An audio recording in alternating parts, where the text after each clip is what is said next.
परीक्षा परिणाम आज आने वाला है। बताया जा रहा है कि शाम 5 बजे परीक्षा परिणाम घोषित किया जाएगा। वीडियो कॉन्फ्रेंसिंग के जरिए शिक्षा मंत्री मदन दिलावर जुड़ेंगे, रिजल्ट जारी करेंगे। बोर्ड के सचिव कैलाश चंद्र शर्मा ने इसकी जानकारी दी है। विज्ञान, कला और वाणिज्य संकायों का रिजल्ट एक साथ जारी किया जाएगा। इस साल कुल 8,93,616 स्टूडेंट परीक्षा के लिए रजिस्टर्ड है। इनमें से साइंस में 2,73,984, कॉमर्स में 28,250, आर्ट्स में 5,87,475 और वरिष्ठ उपाध्याय में 3,907 स्टूडेंट्स रजिस्टर्ड थे। तो आज देखिए 12वीं का रिजल्ट घोषित होने वाला है। जाहिर तौर पर बच्चों को इंतजार है कि आखिर 12वीं का रिजल्ट किस तरीके से आता है। बाकी बहुत सारे ऐसे बोर्ड्स हैं जिनके रिजल्ट 12वीं के आ चुके हैं, अब इंतजार है। आज राजस्थान माध्यमिक शिक्षा बोर्ड का भी रिजल्ट आने वाला है शाम के 5 बजे। जाहिर तौर पर जो स्टूडेंट्स हैं उनकी धड़कनें तेज होंगी, क्योंकि रिजल्ट किस तरीके का आता है, कैसी मार्किंग होती है, क्या परसेंटाइल रहने वाला है, कौन टॉप 10 रहने वाले हैं, किसने जिले में टॉप किया है, ये सभी चीजें हैं जो आज शाम 5 बजे स्पष्ट हो जाएंगी। शिक्षा मंत्री मदन दिलावर की ओर से इस रिजल्ट को अनाउंस किया जाने वाला है। पूरी तैयारियां की गई हैं रिजल्ट को लेकर और इस बार स्टूडेंट्स को काफी ज्यादा उम्मीदें हैं। अब देखना होगा रिजल्ट क्या स्टूडेंट्स की उम्मीदों पर खड़ा उतर पाता है। तो देखिए ये बड़ी खबर अजमेर से आप तक पहुंचा रहे हैं। 6 मार्च से 9 अप्रैल तक दरअसल बोर्ड परीक्षाएं आयोजित की गई थी और उसके बाद से लगातार छात्रों को इंतजार था कि कब इनका परिणाम घोषित किया जाएगा। अच्छी बात यह है कि शिक्षा मंत्री खुद ही रिजल्ट की घोषणा करते हुए नजर आएंगे। शाम 5 बजे का वो समय रहेगा जब वो रिजल्ट घोषित करेंगे और इस दौरान इससे पहले लगातार अधिकारियों की तरफ से छात्रों को सलाह दी जा रही है कि रिजल्ट कैसा भी हो उनका आत्मविश्वास बना रहना चाहिए। और देखिए मुख्यमंत्री भजनलाल शर्मा ने एक महत्वपूर्ण फैसला लेते हुए जयपुर मेट्रो परियोजना के फेज 2 की डिटेल प्रोजेक्ट रिपोर्ट यानी कि डीपीआर को मंजूरी दी थी है। इस निर्णय के बाद अब डीपीआर को केंद्र सरकार के आवासन एवं शहरी कार्य मंत्रालय को मंजूरी हेतु भेजा गया है। बताया जा रहा है कि जैसे ही केंद्र से स्वीकृति प्राप्त होगी परियोजना का निर्माण कार्य शुरू कर दिया जाएगा। जयपुर के उत्तर दक्षिण ट्रांजिट कॉरिडोर टोडी मोड़ से प्रहलादपुरा तक ये प्रस्तावित है, जिसकी कुल लंबाई लगभग 42.80 किलोमीटर होगी। तो इस मार्ग पर कुल 36 स्टेशन प्रस्तावित किए गए हैं, जिनमें से 34 एलिवेटेड और 2 अंडरग्राउंड मेट्रो स्टेशन बनाए जाएंगे। परियोजना की अनुमानित लागत जो है 12 करोड़ 260 आकी गई है, जिसके लिए एशियन डेवलपमेंट बैंक और एशियन इंफ्रास्ट्रक्चर इन्वेस्टमेंट बैंक से ऋण प्राप्त करने की सहमति मिल चुकी है।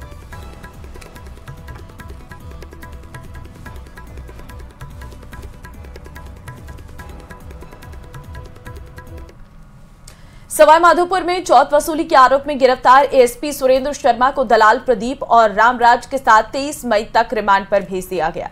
19 मई को जयपुर एसीबी की टीम ने एएसपी सुरेंद्र कुमार शर्मा को 2 दलालों के साथ गिरफ्तार किया था। हालांकि ये मामला सवाईमाधोपुर में उनकी पिछली पोस्टिंग के दौरान किए गए भ्रष्टाचार से जुड़ा हुआ है, जबकि एसीबी ने उन्हें जयपुर में उनके वर्तमान तैनाती स्थल से पकड़ा है। ये रिपोर्ट देखिए।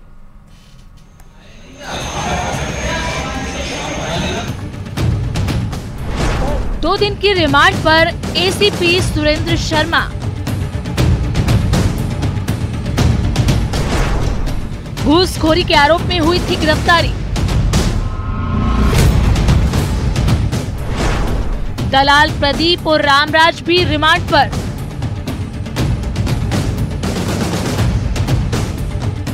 सोमवार यानी 19 मई को जयपुर एसीबी ने चौथ वसूली के आरोप में एसीपी सुरेंद्र शर्मा को गिरफ्तार किया, जिन्हें कोर्ट में पेशी के बाद 23 मई तक रिमांड पर भेज दिया गया है। एसीबी ने एसपी सुरेंद्र शर्मा के दलाल प्रदीप कुमार उर्फ बंटी पारिक को जयपुर के प्रताप नगर स्थित एक होटल से पकड़ा। एसीबी ने उसके पास से 11 लाख रुपए की रकम बरामद की। वहीं दूसरे दलाल रामराज मीणा को 2 लाख रुपए कैश के साथ सवाईमाधोपुर से पकड़ा है। एसीबी ने एसपी सुरेंद्र शर्मा को सवाईमाधोपुर में परिवहन विभाग, पुलिस और वन विभाग के अधिकारियों से हर महीने चौथ वसूली के आरोप में गिरफ्तार किया था। दलालों के जरिए सवाईमाधोपुर जिले के पुलिस अधिकारियों से भी रिश्वत मांगने और लेने के सबूत भी एसीबी को मिले हैं। एसीबी के पास मौजूद रिकॉर्डिंग से खुलासा हुआ है कि शर्मा अपनी 90% अवैध डील दलालों के फोन से ही करता था। जनवरी में हुई इन डील की रिकॉर्डिंग एसीबी के पास मौजूद है। चौथ वसूली का खुलासा 8 से 16 जनवरी के बीच की रिकॉर्डिंग में हुआ। रिकॉर्डिंग में सुरेंद्र शर्मा दलालों के जरिए सवाई माधोपुर के अधिकारियों को धमका रहा है। अलग अलग दलालों के जरिए हो रही अवैध वसूली का खुलासा एसीबी मुख्यालय में तैनात एएसआई सूरज बाली की सूचना पर हुआ। एफआईआर के मुताबिक सवाई माधोपुर निवासी रामराज मीणा अवैध बजरी खनन को संरक्षण देने के लिए सांठ-गांठ कर अधिकारियों को घूस पहुंचा रहा है, जिसके बाद रामराज के मोबाइल को सर्विलांस पर लिया गया, जिसमें खुलासा हुआ कि रामराज मीणा एसीबी के एसपी सुरेंद्र कुमार शर्मा के लिए अधिकारियों को कार्रवाई का भय दिखाकर घूस ले रहा है। बहरहाल घूसखोरी का आरोपी एएसपी सुरेंद्र शर्मा दलालों के साथ 2 दिन की रिमांड पर है, लेकिन इस बीच कई सवाल खड़े हो रहे हैं। मसलन एएसपी सुरेंद्र शर्मा के खिलाफ जनवरी में जब सबूत मिले, फिर 4 महीने तक वेट क्यों किया गया? एसीपी सुरेंद्र शर्मा को जयपुर अटैच करने की वजह क्या थी?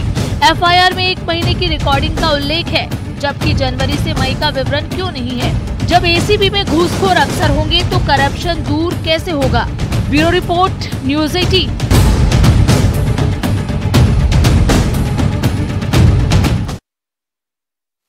बारां जिले के अंतर से बीजेपी विधायक कंवरलाल मीणा ने झालावाड़ के मनोहर थाना एसीजेएम कोर्ट में सरेंडर कर दिया है।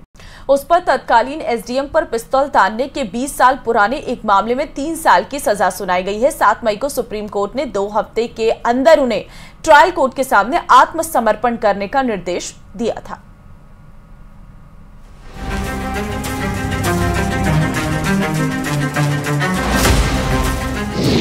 दांव पर कंवरलाल मीणा का राजनीतिक भविष्य।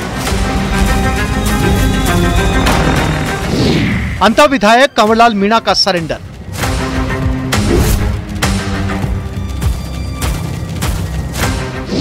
अब विधायकी पर लटकी तलवार।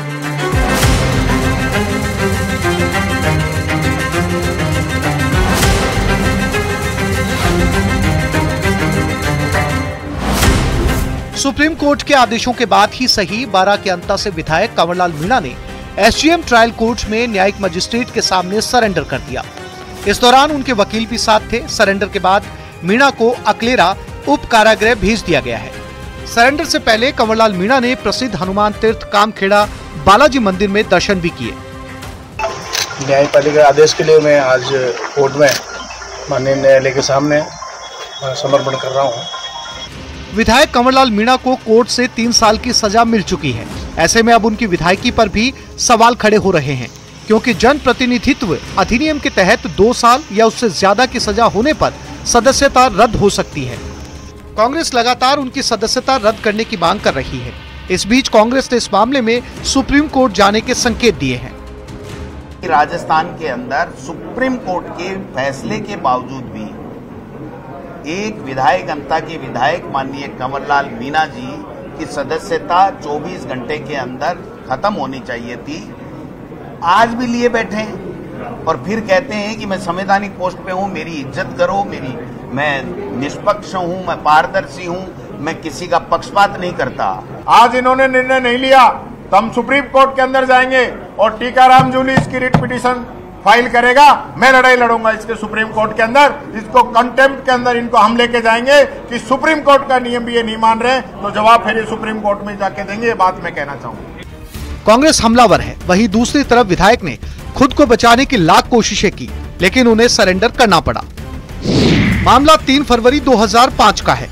कंवरलाल मीणा पर उप सरपंच चुनाव के बाद पुनर्मतदान की मांग को लेकर रास्ता रोकने और तत्कालीन एसडीएम रामनिवास मेहता पर पिस्टल तानने का आरोप है। उन पर एसडीएम को जान से मारने की धमकी देने, सरकारी काम में बाधा डालने, विभागीय फोटोग्राफर का कैमरा तोड़ने और जलाने की कोशिश करने का भी आरोप है। करीब 20 साल पहले झालावाड़ जिले के मनोहर थाना क्षेत्र के खाताखेड़ी उप सरपंच चुनाव मामले में तत्कालीन एसडीएम और प्रशिक्षु आईएएस को पिस्तौल दिखाकर धमकाने और राजकाज में बाधा के मामले में बारां जिले के अंता विधायक कंवरलाल मीणा को आज झालावाड़ जिले की मनोहर थाना एसीजेएम कोर्ट में सरेंडर करना पड़ा। निचली अदालत ने 14 दिसंबर 2020 को कंवरलाल मीणा को दोषी मानते हुए 3 साल की सजा और 25,000 रुपए का जुर्माना लगाया था। कंवरलाल मीणा ने फैसले के खिलाफ हाईकोर्ट में अपील की, लेकिन 1 मई 2025 को कोर्ट ने उनकी सजा को बरकरार रखा और उन्हें तत्काल सरेंडर करने का आदेश दिया। इसके बाद मीणा ने सुप्रीम कोर्ट में विशेष अनुमति याचिका दायर की। सुप्रीम कोर्ट ने 7 मई 2025 को उनकी याचिका खारिज कर दी और उन्हें 2 सप्ताह के भीतर ट्रायल कोर्ट के सामने आत्मसमर्पण करने का निर्देश दिया, जिसके बाद आज सरेंडर की अंतिम तिथि को कंवरलाल मीणा ने मनोहर थाना एसीजेएम कोर्ट पहुंचकर न्यायिक मजिस्ट्रेट के समक्ष आत्मसमर्पण कर दिया, जिसके बाद उन्हें अकलेरा जेल भेज दिया गया। अब इस सारे मामले में विधानसभा स्पीकर वासुदेव देवनानी उनकी विधायकी पर अगला फैसला करेंगे। तरुण शर्मा, न्यूज़ 18 झालावाड़। चलिए आगे बढ़ते हैं। उदयपुर प्रवास पर आए केंद्रीय वन एवं पर्यावरण मंत्री भूपेंद्र यादव ने पाकिस्तान के खिलाफ चले ऑपरेशन सिंदूर पर कांग्रेस पार्टी के नेताओं की ओर से दिए जा रहे बयानों पर अपनी प्रतिक्रिया दी है। उन्होंने कहा कि ऑपरेशन सिंदूर के जरिए भारत ने आतंकवाद के खिलाफ एक बड़ी लड़ाई को लड़ा है। इस ऑपरेशन से भारत ने पूरी दुनिया को एक संदेश दिया कि आतंकवाद के खिलाफ हम कोई भी समझौता नहीं करेंगे। इस मामले पर सभी सांसद एकजुट हैं। वहीं राहुल गांधी द्वारा सोशल मीडिया पर उठाए गए सवालों पर मंत्री यादव ने कहा है कि ये देश की सुरक्षा का विषय है और इस पर पूरा देश एकजुट होकर लड़ाई लड़ रहा है। के खिलाफ एक बड़ी लड़ाई को लड़ा है। प्रधानमंत्री जी के नेतृत्व में देश के सभी सांसद एकजुट होकर और आतंकवाद को जो भारत प्रताड़ित हुआ है उसको वैश्विक मंच पे रख रहे हैं और ऑपरेशन सिंदूर से भारत ने दुनिया को एक बड़ा संदेश दिया है कि हम आतंकवाद को स्वीकार नहीं करते हैं। सीधा आरोप ये है कि सिंदूर के माध्यम से राजनीति की जा रही है। ये तो देश की रक्षा का विषय है, राष्ट्र की रक्षा के लिए और आतंकवाद के विरुद्ध पूरा देश एकजुट होकर के लड़ रहा है।